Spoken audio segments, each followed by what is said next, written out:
একদমই নতা হওয়া যাবে না, ক্যারাটা শিখতে হবে একদম।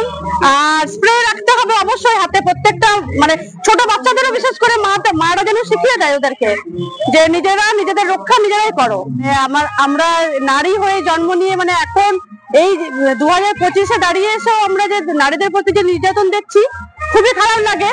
কিন্তু মানে নারীদেরকে শক্তিশালী হতে হবে, বা নিজেদের প্রোটেকশন নিয়ে মানে বেরোতে হবে রাস্তায়, যাতে পুরুষদের হাত থেকে আমরা নিজেদেরকে রক্ষা করতে পারি।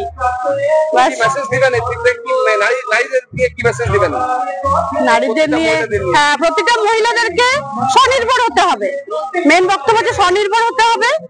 আর মানে নিজেদের সেফটি সবসময় নিজেদের হাতে রাখতে হবে, একদম এটাই চাই। একদমই নত হওয়া যাবে না, ক্যারাটা শিখতে হবে একদম।